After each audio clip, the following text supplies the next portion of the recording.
Hello friend. ये जो आप काऊ देख रहे हैं, इसको मैस्टाइटिस हुआ था।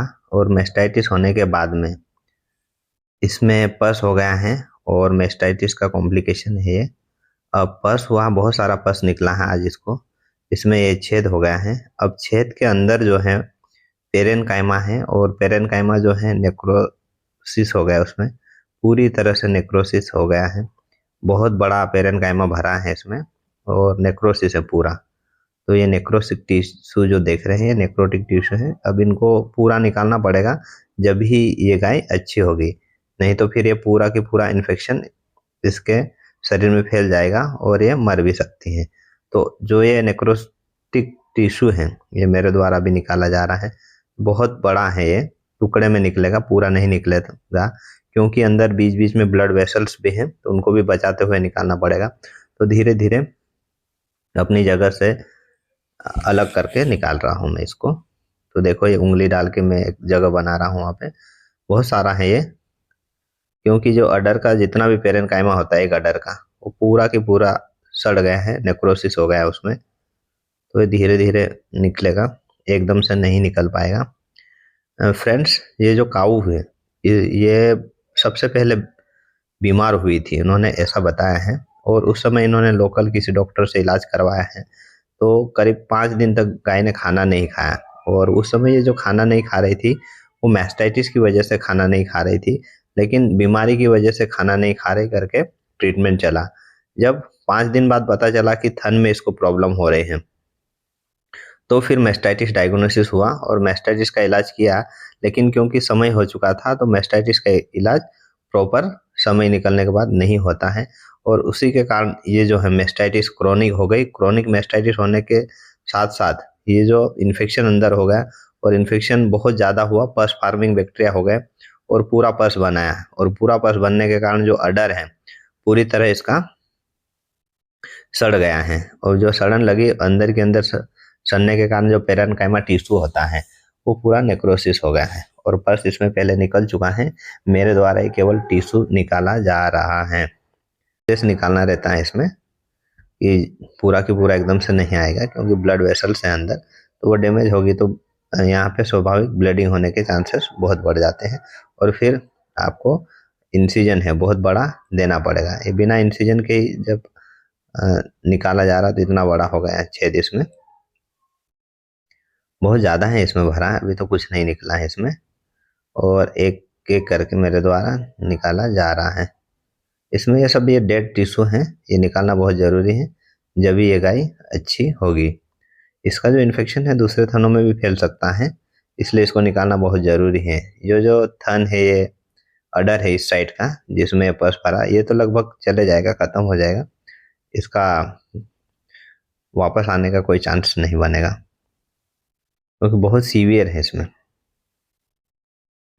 फ्रेंड्स, मैस्टाइटिस का जो इलाज होता है, वो आजकल जो मेडिसिन है उसमें बहुत रेजिस्टेंट आ गया है। और बहुत कम मेडिसिन है जो मैस्टाइटिस में काम करती हैं, ज़्यादातर में रेजिस्टेंट आ गया है। तो फ्रेंड्स, जब भी मैस्टाइटिस हो, तो आप प्रॉपर उसका तुरंत ही इलाज करवाएं, ताकि इस तरह की कंडीशन से आप बच सकें। ये बहुत बड़ा पेरेनकाइमा है, ये खींच के निकाल रहा हूँ मैं। पास में ब्लड वेसल्स भी हैं वहाँ पे, तो उनको बचाते हुए धीरे धीरे सेपरेट कर रहा हूँ। फ्रेंड्स, ये जो डेड टिश्यू बहुत ज़्यादा मात्रा में होने के कारण थोड़ा टाइम लग रहा है, लेकिन इसमें हमें निकालना बहुत ज़रूरी है। तो धीरे धीरे करके निकाल रहे हैं। बहुत अंदर एडेशन रहता है, चिपके हुए हैं, इसलिए समस्या होती है, टाइम लगता है। बहुत आसान नहीं है, इसको ब्रेक करना पड़ता है पहले। ऊपर फिंगर से ब्रेक कर रहा हूँ, और ब्रेक करने के पश्चात जैसे छोटा टुकड़ा हो जाता है, वो उसको मैं बाहर लाऊंगा। तो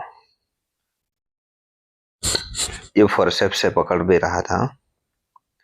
इसको इजी वे ये है कि फिंगर से हम लोग उसको आइडेंटिफाइड करें, और आइडेंटिफाइड करने के बाद में उसको थोड़ा सा जितना बड़ा होता है उसको फिंगर से ही टीयर करके लाना रहता है।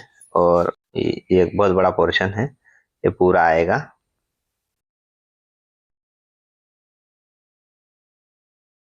सेपरेट कर रहा हूँ। ये फिंगर से टीयरिंग के माध्यम से आसानी से सेपरेट हो जाता है। इसमें कुछ बच जाता है, उसको हम लोग थोड़ा थोड़ा करके निकाल रहे हैं तो उसमें निकल जाएगा। ये जब हम टेंशन देके एक कंटिन्यूअस टेंशन और एक फर्म लूज टेंशन देना रहता है ताकि टूटे भी नहीं और खींचे भी, उस टाइप का मैं टेंशन दे रहा हूँ इसको। और एक फिंगर से इसको अंदर टीयरिंग हो रही है ताकि जो ब्लड वेसल है वो रप्चर ना हो, ब्लड वेसल को बचाते हुए। ये अब फिंगर से मैं आइडेंटिफाइड कर रहा हूँ कौन सा टिश्यू है, ये मिला है। अब इस टिश्यू को भी इसी तरह से फोर्सेप्स से कैच करके एक प्रकार का टेंशन देके निकाल रहा हूँ धीरे धीरे। लेकिन टेंशन से क्या है, पूरा खींच रहा है, उसमें हो सकता है ब्लड वेसल हो कुछ हो, तो उसके लिए मुझे टीयरिंग भी करना पड़े। तो जहाँ एडेशन है वहाँ पे फिंगर से मैं टीयर कर रहा हूँ और खींच रहा हूँ। ये फिंगर डाली है, इससे जो जहाँ पे एडेशन है उसको जब छुड़वा के फिर बाहर निकालना है इसको। ये चिपका हुआ जैसा लग रहा था कहीं, तो उसको टीयरिंग करती है, निकाल दिया है। अब दूसरा पोर्शन और पकड़ में आ गया है, इसको भी इसी प्रकार से खींचना पड़ेगा, क्योंकि अगर एक पोर्शन को खींचते जाते तो टूट जाता है। अब ये बड़ा पोर्शन आया है हाथ में और इसको खींच रहा हूँ मैं। अब अब क्योंकि जगह बहुत ज्यादा बन गई है, अंदर खाली हो गया है, तो निकालने में हमें आसानी हो रही है। पहले छोटे छोटे टुकड़े निकले हैं, अब बड़ा टुकड़ा आसानी से निकल रहा है। कारण ये है कि शुरू में जगह नहीं रहती है तो हमें ब्लड वेसल का भी आइडेंटिफिकेशन नहीं रहता कि इधर कहाँ होगी।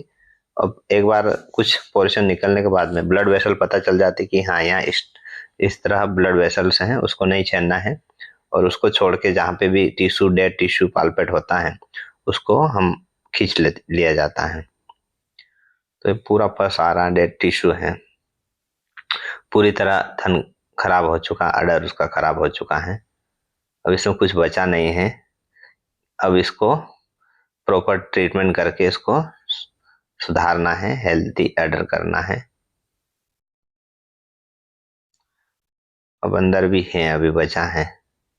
फ्रेंड्स बहुत टाइम लग रहा है क्योंकि इसमें बहुत ज़्यादा मात्रा में टिश्यू रहता है और उसको ब्लाइंडली अंदर केवल हाथ से पालपेट करके निकाला जाता है। तो ये पाल्पेशन चल रहा है मेरे हाथ से, मैं देख रहा हूँ कि कहीं टिश्यू तो नहीं बचा है। जो डेड टिश्यू है वो अलग कंसिस्टेंसी होती है, उसकी फर्म अलग होता है, उसको पकड़ने से ही पता चल जाता है कि ये डेड है, इसको निकालना जरूरी है। ये पकड़ में आया है और ये बड़ा है, देखिए किस तरह से डेड टिश्यू है। अब क्योंकि एक बार स्पेस बन गया है तो पूरा पकड़ में आ रहा है और पूरा हाथ भी जा पा रहा है। ब्लड वेसल मुझे पता है, हाँ पहले आइडेंटिफाइड कर ली है। यहाँ छोटे छोटे वेसल या जो है ब्लड सप्लाई बने हुए हैं तो वो थोड़ी समस्या करते हैं, तो उसको आइडेंटिफाई अलग कर दिया है और ये दूसरा बड़ा पोर्शन निकाल लिया है। अब लगभग खत्म होने की ओर है, कुछ बचा नहीं है, खत्म हो गया है फ्रेंड्स। अब इसको प्रॉपर क्लीनिंग और काउंटर जो है नीचे जो देख रहे हैं आप, नीचे इसमें एक काउंटर इंसिजन दिया है ताकि जो ऊपर का पर्स है पॉकेट नहीं बने।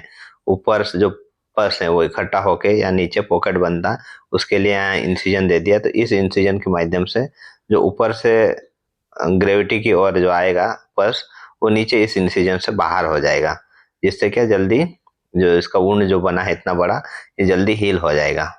तो ये बहुत जरूरी होता है, अगर हम ये नहीं बनाते तो बहुत ही दिक्कत होती है, इसको पर्स वापस अंदर बनता रहता है। अब ये काउंटर इंसिजन दे दिया मैंने उसका, ये बहुत जरूरी होता है। अब जो पर्स जितना भी बनेगा वो इस इंसिजन के माध्यम से बाहर आ जाएगा और बहुत जल्दी ये सुधर जाएगा।